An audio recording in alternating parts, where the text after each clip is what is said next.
Bismillahirrahmanirrahim. Assalamualaikum warahmatullahi wabarakatuh. Waalaikumsalam warahmatullahi wabarakatuh. Alhamdulillahirabbil alamin wassalatu wassalamu ala asyrafil anbiya'i wal mursalin sayyidina Muhammadin wa ala alihi wa sahbihi ajma'in. Nawaina ta'alluma wa ta'lim wa tadzakkura wa tazkir wal ifadata wal istifadah wal hasala tamasuki bi kitabillahi wa sunnati rasulih wa du'a ilal huda wa dalalata alal khair ibtiqa'a wajhihi wa radatihi wa thawabihi wa qurbihi subhanahu wa ta'ala. Subhanaka la ilma lana illa ma 'allamtana innaka antal alimul hakim.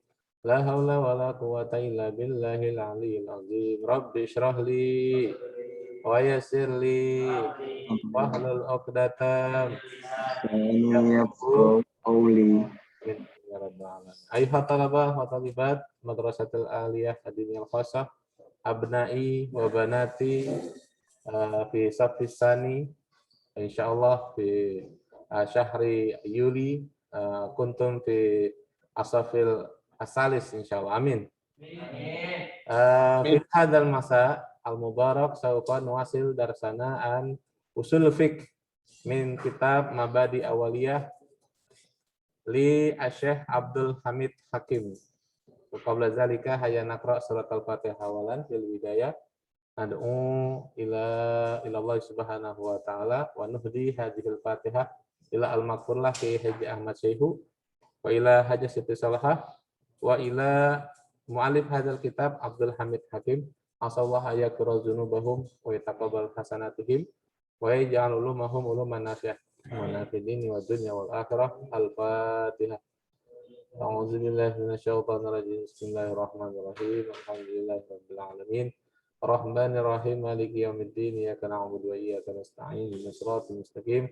Siratal ladzina an'amta 'alaihim ghairil maghdubi 'alaihim waladdallin. Amin. Baik, al-an nurid wahid minkum wa huwa Ustadz Rafi Rizky Pratama LC. Fa'alaihi ayatafaddal bil qiraah al-araqam arabi'ah wa naskhus sunnati bil kitabi. Musta'id ya Ustadz Rafi?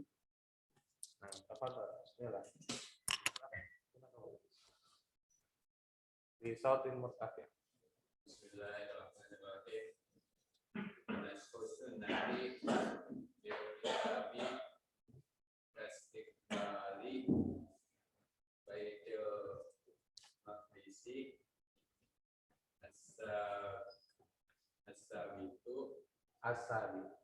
as-sabiti bisunnati al-fi'liyati fi hadisi as-sahihaini fa innahu sallallahu alaihi wasallam Allahumma shalli wa barik istiqbalahu bisolati sunnati sanata bisolati sanata ashrin syahran nasqi bi qoulihi ta'ala nusiho bi qoulihi ta'ala wali wajhaka syatral masjidil harami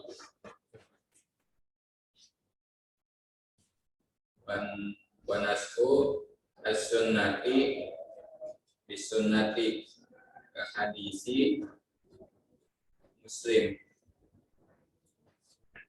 untuk nahaitukum an ziyarati al-qabri fazuruha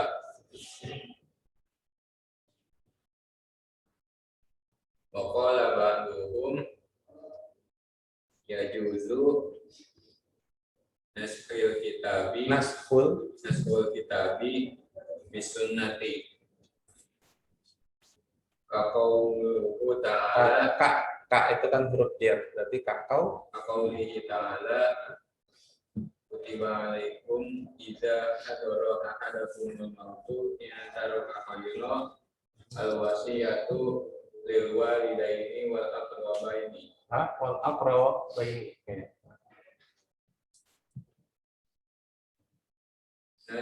nusikho biqaulihi sallallahu alaihi wasallam Allahumma shalli la wasiyata diwarisin rawahu at-Tirmizi wa Ibnu Majah.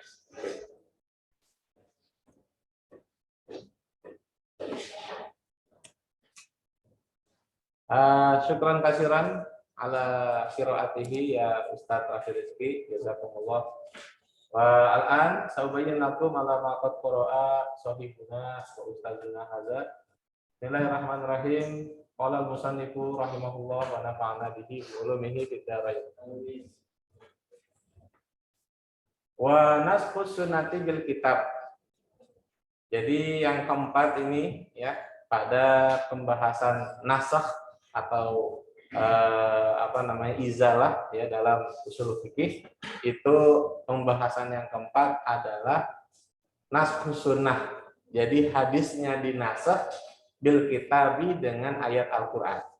Seperti itu. Nah, contohnya apa? Kastikbali Baitul Maqdis. Kastikbali Baitul Maqdis asabit bisunnatil fi'liyati. Oke. Jadi yang keempat ini adalah hadisnya dinasakh, dihapus ya dengan adanya ayat Al-Qur'an. Nah, contohnya adalah istiqbal Baitul Maqdis. Dulu awalnya kita itu kiblatnya ke Masjidil Aqsa, ke Baitul Maqdis ya. Masjidil Aqsa itu adalah kiblat kita yang pertama. Nah, dalilnya dari mana Ustaz? Asabit bisunnatil fi'liyah. Itu berdasarkan hadis Nabi yang berupa fi'liyah, hadis fi'li ya, berarti tingkah laku Nabi ya.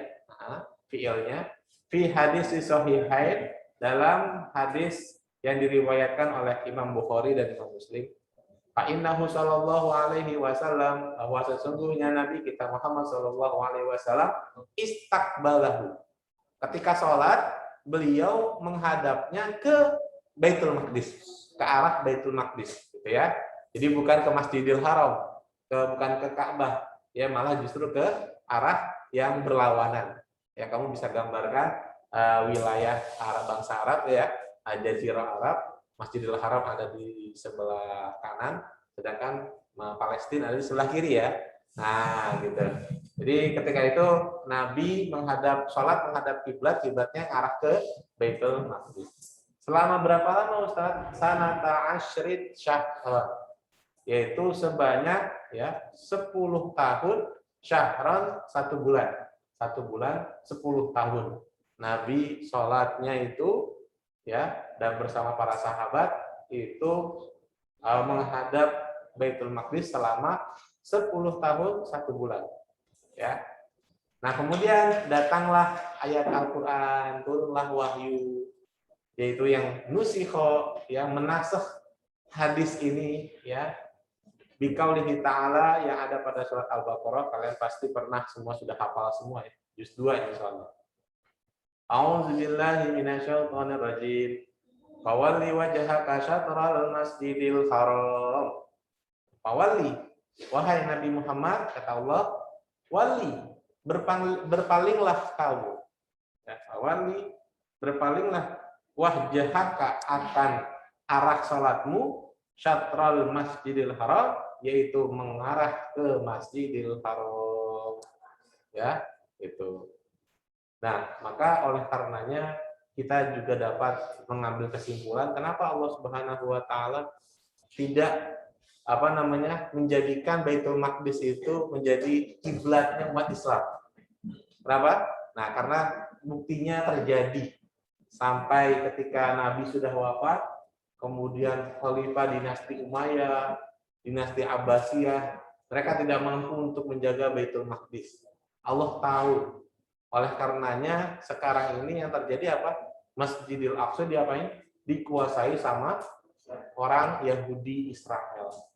Oleh karenanya Allah tahu kalau seandainya ini kiblat bakalan terus di Masjidil Aqsa, yang ada umat Islam ya bakal kesusahan, bakal terjadi perang besar melebihi perang dunia, ya, melebihi perang dunia ke-1, ke-2, bakal terjadi perang besar-besaran. Karena apa? Karena kiblatnya umat Islam itu masih ada di Masjidil Aqsa. Oleh karenanya Allah Maha tahu, benar-benar ya alimun, ya bikulli syai'.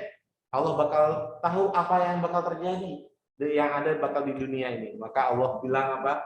Ya udah, pindahkan ya arah kiblat ke Masjidil Haram, ya. Jadi semuanya Masjidil Haram menjadi arah kiblatnya umat Islam untuk melaksanakan ibadah sholat dan haji. Nah, kalau seandainya haji masih di mana? Di Baitul Maqdis, kamu bayangin ya, berarti kamu tawaf di sekitar Masjidil Aqsa di situ. Ya, seperti itu. Oke. Dan kita juga pasti langsung bisa menyimpulkan perintah sholat itu terjadi ketika Isra wal Mi'raj, betul? Dan ketika itu berarti otomatis ya subhanallazi asra bi 'abdihi minal Masjidil Harami ilal Masjidil Aqsa. Jadi Nabi diberangkatkan oleh Allah ya dengan naik buraq ya dari Masjidil Haram ke Masjidil Aqsa. Dalam jangka satu malam, ya kan? Nah, ketika itu setelah Nabi pulang dari Sidratul Muntaha mendapatkan amanah untuk sholat 5 waktu, otomatis kita bisa menyimpulkan kiblat ketika itu arahnya kemana? Arahnya kemana? Ke Masjidil Aqsa. Gitu.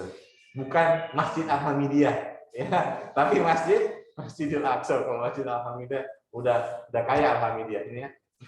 Jadi tempat sholat dan juga tempat ibadah haji. Seperti itu, ya. Nah, itu bisa kita simpulkan seperti itu. Kenapa bukan Masjid Kubah Mas, Ustaz? Kenapa bukan masjid ini tapi Masjidil Aqsa? Jadi kalau ditanya seperti gimana jawabnya?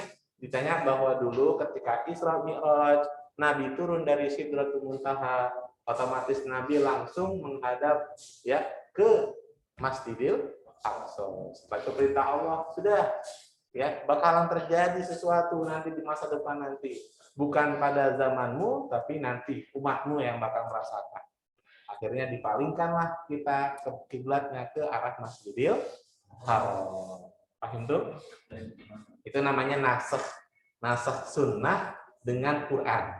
Nasul sunnati bil kitab. Al-khamis, yang kelima, wa naskhu sunnati bis sunnati, yaitu suatu hadis yang dinasakh bis sunnati dengan hadis juga. Jadi ada hadis, kemudian Nabi mengeluarkan hadis baru. Nah, hadis baru ini menasakh hadis yang pernah dikeluarkan sama Nabi itu. Hadis Muslimin, contohnya seperti hadis yang diriwayatkan oleh Imam Muslim yang berbunyi kuntu, aku dulu pernah, kata Nabi, nahaitukum, melarang kalian semua. Nahaitukum, pernah melarang kalian semua. An ziyaratil qabri, untuk berziarah kubur. Jadi dulu pernah Nabi pernah menyampaikan hadis tentang larangan ziarah kubur, ya. Al-an, ya, fazuruha, di riwayat yang lain ada yang menyebutkan al-an, ya. Nah, tapi di sini untuk riwayat Imam Muslim itu enggak ada al-annya. Karena saya pernah lihat di suatu riwayat yang lain itu ada tulisan al-an. Al-an itu artinya sekarang. Nah, fazuruha, maka ziarahlah kalian semua. Ya. Nah, jadi kalau ada orang yang masih bilang ziarah kubur itu haram, ziarah orang yang ziarah itu kafir, berarti nggak belajar nasakh mansukh. Gitu aja. Kalau ada orang nih, teman kamu di rumah sana bilang, ziarah kubur haram, ya bid'ah, Nabi nggak pernah ngelakuin, dia nggak pernah belajar mabadi awaliyah, dia nggak pernah belajar ya bahwa dulu pernah Nabi larang, tapi dinasakh. Ya, karena hadisnya jelas, riwayat Imam Muslim, ya bukan Syekh Abdul Wahab atau Albani, ya. Wa qala ba'duhum. Nah, jadi di sini Dari hadis yang dikeluarkan oleh Imam Muslim di sini itu menasah hadis Nabi yang dulu yang tentang larangan ziarah kubur. Maqala ba'duhum dan telah berpendapat siapa ba'duhum ba'dul ulama ya juzu naskhul kitabi bisunnah. Boleh menasah Al-Qur'an dengan hadis. Maksudnya itu ada juga ayat Al-Qur'an yang dinasah dengan hadis Nabi. Nah, ini pembahasan yang aslinya ini ke-6 ya. Tapi sama pengarang kitab enggak ditulis ini angka 6, tapi pendapat ulama yang lain. Jadi untuk yang nasakh yang kelima ini udah selesai nih. Nasakh sunnah bi sunnah itu udah selesai. Udah ada contohnya juga. Nah, sekarang pembahasan yang baru bahwa sebagian ulama mengatakan ya juzu ada juga naskhul kitabi bi sunnati ayat Al-Qur'an yang dinasakh dengan hadis. Kok bisa Ustaz? Nih, buktinya kaqaulihi ta'ala yaitu firman-Nya Allah Subhanahu wa taala yang berbunyi a'udzubillahi minasyaitonir rajim. Kutiba 'alaikum idza hadara ahadakumul mautu in taraka khairil wasiyatu lil walidaini wal aqrabina atau wal aqrabaini. Kayaknya saya pernah dengar sih aqrabina ya.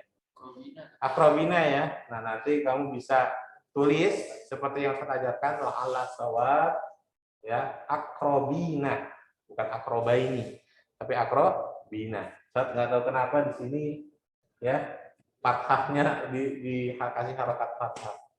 Ya, la'alla shawab itu adalah aqrabina. Kalian sudah hafal semua ini. Al-Baqarah ayat 18.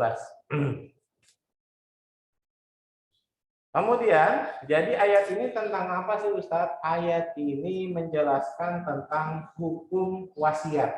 Nah, wasiat tahu ya? Jadi kalau orang meninggal, ya orang yang meninggal misalnya Ustadz nanti meninggal, Ustadz minta tolong nanti dikuburkan di Ciseeng, di rumah istri Ustadz. Itu wasiat Ustadz. Nah, wasiat itu harus dijalanin, gitu ya. Atau ada juga wasiat tentang ahli waris. Nanti seluruh harta kekayaan Ustadz, misalnya buat si Nazar 50%, buat nanti adiknya yang cewek-cewek ini ya bagi rata misalnya, ya 1/4 atau 1/8 harta dari harta warisan Ustadz dikumpulin dulu, dihitung semua. Nah, seperti itu namanya wasiat. Nah, kita akan bahas nih pembahasan yang sangat penting karena ini bakal terjadi sama kita semua. Kita semua bakal meninggal, kita semua bakal wafat. Oleh karenanya pasti kita akan mengalami yang namanya wasiat, ya. Gitu. Mau dikemanakan harta kekayaan kalian? Yang mana harta kita semua bakal dihisap sama Allah. Waktu dulu di dunia, ya Zaki punya mobil 50. Ya mobil-mobilan, bukan ya, mobil asli ya, mobil BMW 50 ya gitu. Nah misalnya nanti bakal dihisap, Zaki dulu waktu di dunia mobilnya dikemanain? Oh saya biarin aja. Nah nggak boleh ya, dibiarin aja nggak boleh. Ternyata mobilnya dipakai sama anak-anaknya, berebutan sama anak-anaknya Zaki, berebutan sampai akhirnya putus tali persaudaraan gara-gara harta kekayaan yang Jaki. Nah, itu nggak boleh seperti itu. Maka yang bakal disiksa juga bakal Jaki. Nah, itu. Karena apa? Membiarkan anaknya itu ya berselisih karena tentang harta warisan. Karena waktu Zaki hidup sebelum meninggal nggak ngomong apa-apa, udah buat kalian aja semua. Nah, itu udah salah. Nah, jadi harus ada yang namanya wasiat. Nah, di sini bakal pembahasan yang sangat menarik sekali. Kita baca dulu ya artinya ya. Kutiba alaikum, diwajibkan atas kalian ya. Iza hadara ahadakumul maut. Kalau seandainya telah datang kepada salah satu dari kalian al-maut yaitu kematian, intaraka khairanil wasiyatu, dan ternyata orang tersebut meninggalkan suatu wasiat ya. Meninggalkan suatu wasiat lil walidaini, baik wasiatnya itu untuk orang tuanya wal aqrabina, ataupun untuk kerabat dekatnya. Kerabat dekat ya berarti anak, istri, cucu, ya, saudara kakak, saudara apalagi kakak, adik, itu namanya akrobin. Kalau walidain berarti ayahnya, ibunya, neneknya, kakeknya, uyutnya, itu namanya bil walidain. Oke. Nah, nusikho, ayat Quran ini ternyata dihapus dengan hadis Nabi yang berbunyi la wasiyata lil waris, ya, yang mana tidak ada wasiat bagi ahli waris. Jadi ahli waris itu ya orang yang ditinggalkan mati, ya, ditinggalkan wafat. Nah, ahli waris kan ada ya, seperti anak, istri, kemudian kakak, adik, ya, sampai akhirnya kakek, nenek, itu ayah, ibu. Itu kan dapat ahli waris ya. Ab, bintun, ibnun, ya kan? Nah, itu kan ahli waris tuh. Nah, ahli waris itu tidak mendapatkan wasiat. Nah, maksudnya siapa sih Ustaz hadis ini? Hadis ini diriwayatkan oleh Imam Tirmizi dan Ibnu Majah. Oke, sekarang saya minta kalian semua fokus, kita akan menjelaskan maksudnya apa dari kalimat la wasiat ahli waris. Jadi maksudnya adalah tidak boleh, ya, wasiat itu, ya, melebihi sepertiga dari harta warisan. Ya. Jadi saya ulangi, maksud dari la wasiat ahli waris adalah, ya, tidak boleh, ya, wasiat itu, wasiat, Ustadz berwasiat, ya, misalnya jika Ustadz meninggal, ya, maka ruko yang ada di depan Alhamidiyah misalnya itu untuk, ya, untuk adik yang paling kecil, misalnya untuk adiknya Nazar yang paling kecil, ya, seperti itu. Atau, ya, nah, maka kalau seandainya kayak begitu, gimana cerita masalahnya? Ya, nanti kita akan bahas di sini. Jadi akan dihitung. Misalnya Ustadz berwasiat seperti itu kan bisa aja kan ya. Ustadz wasiat tanah yang ada di depan masjid itu nanti untuk apa? Untuk bangunan apa tuh? Buat bangunan panti sosial misalnya. Kan ada seperti itu kan wasiatnya. Nah, maka caranya gimana Ustadz? Satu, tulis. Cara yang pertama adalah hitung harga tanah atau harga ruko yang Ustadz wasiat itu. Berapa harganya? Misalnya harganya 20 juta. Jangan 20 juta, 200 juta lah. 20 juta nggak dapat ya ruko di depan Alhamidiyah. 200 juta misalnya. Oke. Kemudian hitung harga total. Harga total kekayaannya Ustadz. Misalnya kekayaan Ustadz ternyata Ustadz alhamdulillah punya kekayaan 1 miliar. Ya, 1 miliar. Nah, berarti otomatis, ya, di sini, ya, harga ruko atau harga tanah yang Ustadz wasiatkan itu, ya, kan nggak lebih dari sepertiga dari harta Ustadz. Nah, maka boleh Ustadz berwasiat, ya, ruko itu nanti milik si adiknya Nazar yang paling kecil, atau yang tanah tadi saya bilang itu dibuat panti sosial. Tapi kebalikannya, kalau seandainya wasiat yang Ustadz wasiatkan tadi itu harganya lebih dari 200 juta, misalnya 500 juta. Nah, berarti nggak boleh. Ini yang dimaksudkan dari la wasiyat ahli waris. Gitu ya. Paham ya? Gitu. Ya, kan Ustadz berikan contoh dulu, masalah dulu nih, supaya kalian paham. Ya. Oke, sekali lagi Ustadz ulangi ya. Ulangi. Yang di rumah juga semuanya fokus, konsentrasi. Emang bentar lagi kita buka puasa. Jadi contohnya tadi Ustadz bilang, ulangi, Ustadz berwasiat. Ya, wasiat itu terserah ke siapa aja.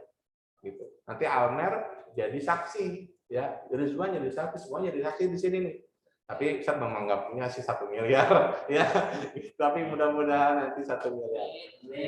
Nah, ternyata Ustadz bilang, nanti Ustadz pengen deh kayak gitu ngomongnya ya. pengen deh nanti ruko yang ada di depan Alhamdulillah nanti buat adiknya Nazar ya paling kecil. Itu kan wasiat ya sebelum Ustaz meninggal. Ternyata Ustaz kemudian besoknya udah meninggal. Nah ketika itu dihitung dulu caranya, dihitung dulu nih harga ruko berapa. Oh, harga rukonya 200 juta, ya 200 juta. Sedangkan kekayaan Ustadz ada 1 miliar. Oh, 1 miliar sama 200 juta mah nggak lebih dari sepertiga harta warisan, ya sepertiga dari 100 miliar, maka boleh. Tapi kalau lebih dari 200 juta, 500 juta kan setengah, ya 50%-nya, ya setengah, maka nggak bisa. Ini yang dimaksud dari hadis Nabi, la wasiyat wali waris. Nggak ada waris wasiat itu tidak berlaku bagi harta warisan, gitu ya. Oke. Nah gitu, 200 juta. Nah, tadi kan udah beres nih, 200 juta buat ruko. Ya ruko berarti haknya buat jatahnya si Ade, si Nazar yang paling kecil. Nah, untuk yang 800 juta kemana Ustadz sisanya? Nah, sisanya tinggal ya dibagi harta warisan. Ya, harta warisannya dibagi. Nah, harta warisannya tinggal dibagi. Misalnya Nazar udah dapat, Nazar belum. Nazar kan anak laki-laki, ya udah setengah dari harta warisan. Nazar punya adik, ya. Nazar punya adik cewek nih. Nazar cewek, terus yang terakhir baru cowok, ya. Nah maka atau cewek misalnya, tapi masih ini aja, contoh aja, ya.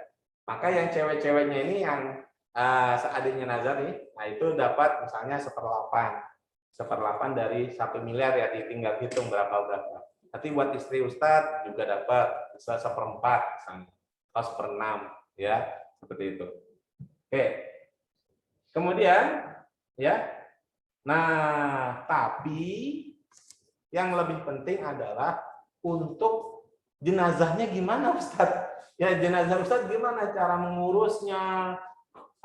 Biaya ngurusin, biaya mandiin, biaya ngafanin, biaya nguburin itu kan pakai duit kan ya. Nah, itu dikeluarkan dari harta warisan Ustadz dulu. Jadi harta warisan Ustadz ini 1 miliar ya dikeluarkan dulu buat biaya Ustadz. Biaya 3 harian, ya tahlilan tuh. Yasina kan makan-makan juga tuh kan.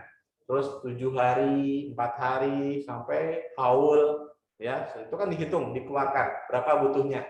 Nah, setelah itu baru ditotal berapa warisannya, kemudian dihitung rukonya, nggak lebih dari 1/3, maka boleh warisannya dibagikan. Tapi kalau seandainya wasiatnya lebih, berarti ya wasiatnya gugur. Itu yang dimaksud dengan la wasiyata liwarisin. Oke, paham tuh jami'ah? Oke. Al-mabhasu sadisu wallahu a'lam bis-shawab. Mari kita baca doa bersama-sama. Rabbi fanfa'na Alhamdulillahirrahmanirrahim. Terima kasih semuanya. Kurang lebihnya saya mohon maaf. Nanti kalau seandainya ada pertanyaan silakan sampaikan di WA Ustaz. Kurang lebihnya saya mohon maaf. Subhanakallahumma wa bihamdika asyhadu an la ilaha illa anta astaghfiruka wa atubu ilaik. Wassalamualaikum warahmatullahi wabarakatuh. Waalaikumsalam warahmatullahi wabarakatuh.